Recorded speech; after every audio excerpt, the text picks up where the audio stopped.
Ça a pas l'air d'aller. Elle a quoi ta planche? Elle est toute rouillée, je peux rien y faire. Mais t'es qui toi? C'est pas important. Je suis là pour résoudre ton problème. Allons voir mon collègue Jason. Alors la rouille, c'est causé par l'eau. Pas exactement. Essentiellement, c'est un phénomène électrochimique d'oxydation et de réduction. Ce qui veut dire que le métal touché doit être exposé au dioxygène de l'air. Sa présence dans un milieu humide est aussi très importante parce que la réaction nécessite de l'eau. L'eau de mer est particulièrement efficace car elle est très conductrice. Alors la rouille, ça touche tous les matériaux. Tous les métaux subissent une corrosion métallique dont les conséquences sont plus ou moins sévères.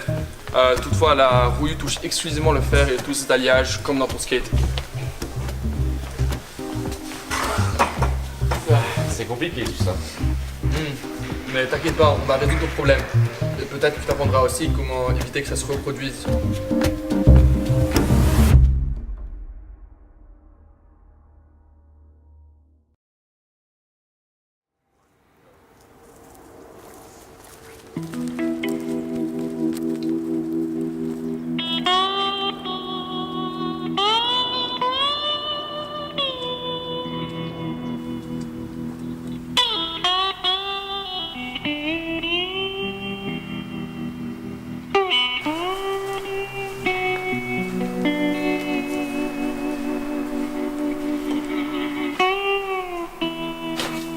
La rouille est un phénomène de corrosion métallique qui touche le fer et tous ses dérivés, notamment l'acier qui est composé de fer et de carbone. Dans le monde d'aujourd'hui, ça reste un grand problème car chaque jour on produit plus de 3,8 milliards de kilos d'acier. Jason? Venez avec moi.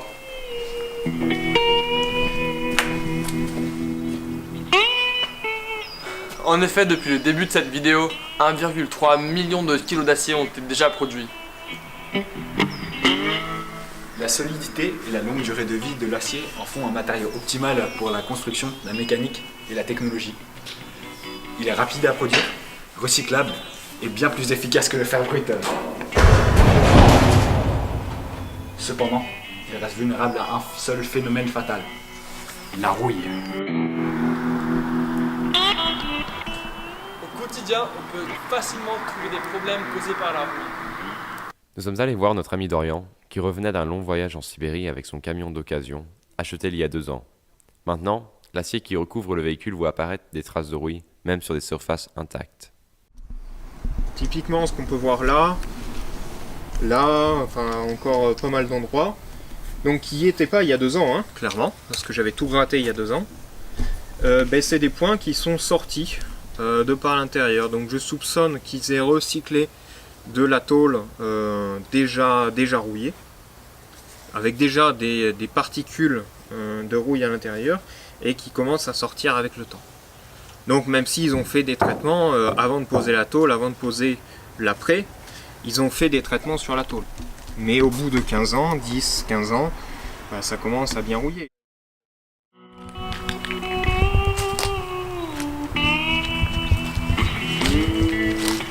Dans l'industrie, les conséquences de la rouille sont d'autant plus sévères.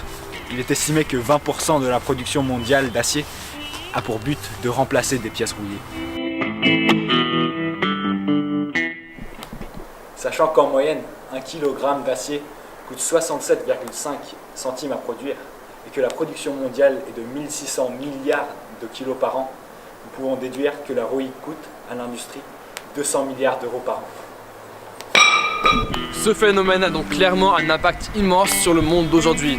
Mais il faut bien se poser les bonnes questions. Quelles sont les causes de la rouille et comment est-ce qu'on peut les combattre?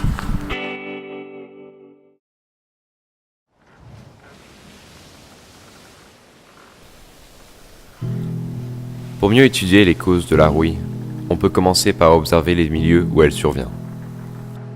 Les plus touchés restent les littoraux. Le vent marin, accompagné de houle, permet à l'eau salée d'atteindre même des structures en hauteur. Maintenant, observons le processus de la rouille plus en détail, au niveau atomique. Ci représentés sont 2 atomes de fer ainsi que leurs électrons externes, car ce sont les seuls électrons qui subissent une altération. Pendant l'oxydoréduction, 2 étapes ont lieu simultanément. Premièrement, les molécules de dioxygène présentes dans l'air se réduisent avec les électrons du fer et les molécules d'eau en anion hydroxyde. Dans le fer, il y a création d'une zone cathodique à la surface. Lors de cette réduction, les électrons se déplacent du fer à l'oxygène. Ceux-ci forment des ions ferreux qui s'oxydent avec des ions hydroxydes, produisant une zone rouillée du métal. Après l'oxydoréduction, l'hydroxyde de fer 2 s'oxyde avec de l'eau et du dioxygène en hydroxyde de fer 3 et se transforme spontanément en oxyde de fer 3 hydraté.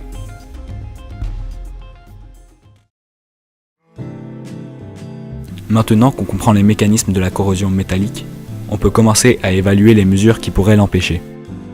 Une première expérience nous a permis de confirmer que l'eau salée a été plus favorable à la rouille que l'eau douce, mais aussi de comparer ses effets sur des métaux différents.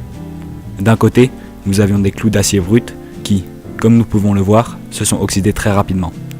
Cependant, ces clous galvanisés ont résisté bien mieux à la rouille dans ces mêmes milieux. Comment se fait-il ? L'acier galvanisé est un acier normal recouvert d'une couche de zinc qui le sépare du milieu et donc protège de la rouille. C'est un exemple de passivation qui consiste à faire une couche passive soit dès le départ, soit qui s'oxyde à la place du fer et forme une couche oxydée après exposition au milieu. Par exemple, l'acier inoxydable contient du chrome qui s'oxyde à la place du fer, mais ne se corrode pas et donc ne perd pas de rigidité, même si elle est moins rigide pour commencer.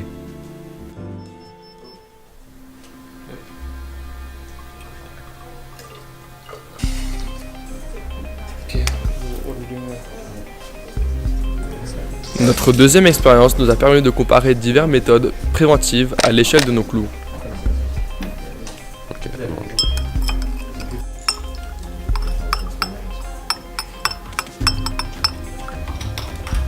En utilisant des indicateurs de l'oxydoréduction, on a pu comprendre que la peinture anti-rouille protège bien l'acier brut, tandis que l'huile et la peinture normale n'ont pas été efficaces.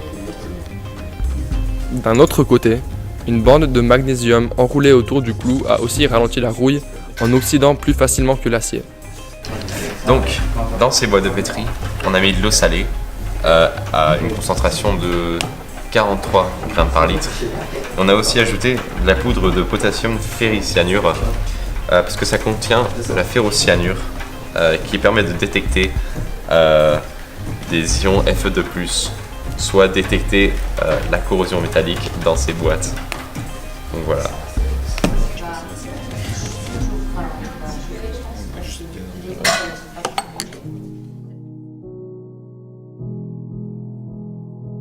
La corrosion métallique est un exemple parfait des effets gigantesques que peuvent avoir des simples réactions électrochimiques. Nous nous sommes demandé quel était l'impact de la rouille sur l'émission de CO2 dans l'atmosphère. On peut l'estimer en reprenant nos données. En plus d'être moins solide, l'acier inoxydable produit aussi plus de CO2.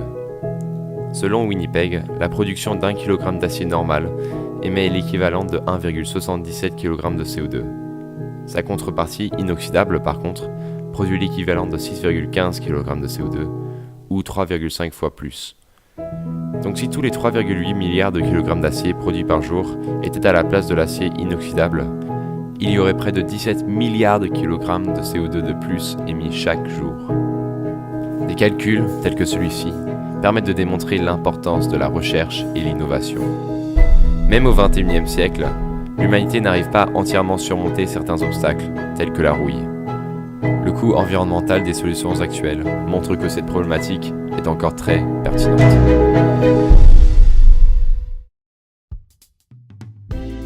On arrive enfin au fond du problème. Après avoir évalué des méthodes préventives, il nous reste à comprendre comment traiter de l'acier déjà rouillé. En revenant vers Dorian, on a pu comprendre sa démarche pour enlever les traces de rouille de son camion, ainsi que d'autres objets en acier. Voilà, donc ce que j'ai fait sur ce camion, c'est il y a 2 ans maintenant, j'ai gratté tous les points qui commençaient, où la rouille commençait à sortir de par sous la peinture. Donc j'ai gratté avec un power tournevis et j'ai passé du Rustol. Donc ça a donné ça, ça a donné ça. J'ai pas cherché du tout au niveau beauté, ça c'est clair. J'ai juste cherché à ralentir. En se rendant sur internet, il a décidé d'utiliser de l'acide phosphorique. En recouvrant ses surfaces rouillées d'une couche d'acide, celle-ci agit comme un convertisseur, transformant l'oxyde de fer en phosphate de fer, une couche noire à la surface de l'acier. Ensuite, il suffit juste de la gratter, ce qui rend de nouveau la surface lisse. Cependant, comme nous l'explique Dorian, cette méthode n'est pas infaillible. L'acide ne pourra pas atteindre une rouille profonde, et il devra sans doute repasser par cette étape dans quelques années. Dans le cas d'une rouille moins superficielle, il faudra d'abord passer par un brossage électrique, avant de pouvoir appliquer l'acide. Tu vois que t'as encore la rouille qui est encore incrustée.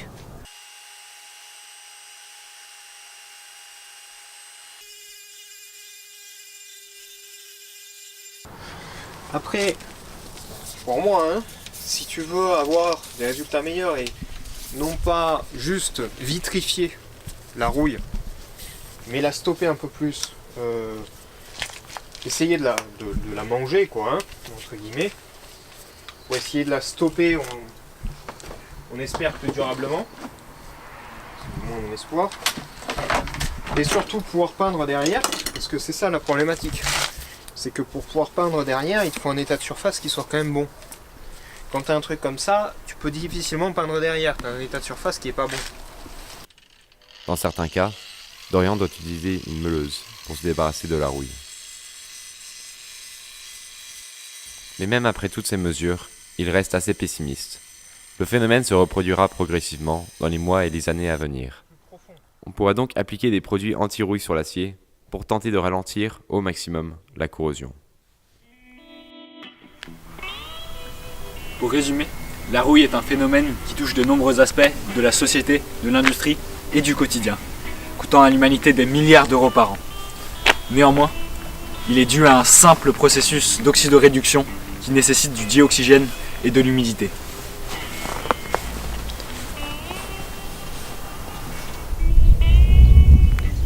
Il est possible d'empêcher celui-ci, par exemple en utilisant un acier galvanisé ou bien une peinture anti-rouille. Cependant, des objets en extérieur sont inévitablement rouillés au bout d'un certain temps.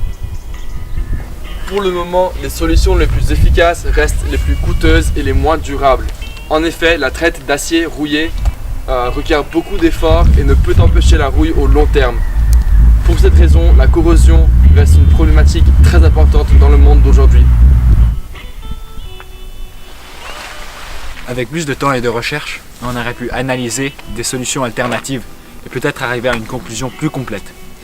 Mais pour le moment, on peut dire que les différents remèdes ont chacun leurs avantages et leurs défauts et ne sont pas infaillibles. Alors, tu sais ce que tu dois faire pour ton skate? Oui, je dois le recouvrir d'acide phosphorique, galvaniser mes roues et puis appliquer du Rustol. Bon, mais je pense que de toute façon je vais peut-être le changer, il est assez usé celui-là.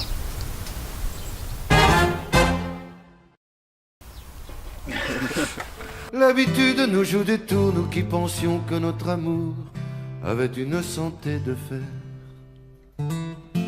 Dès que séchera la rosée, regarde la rouille posée sur la médaille et son revers.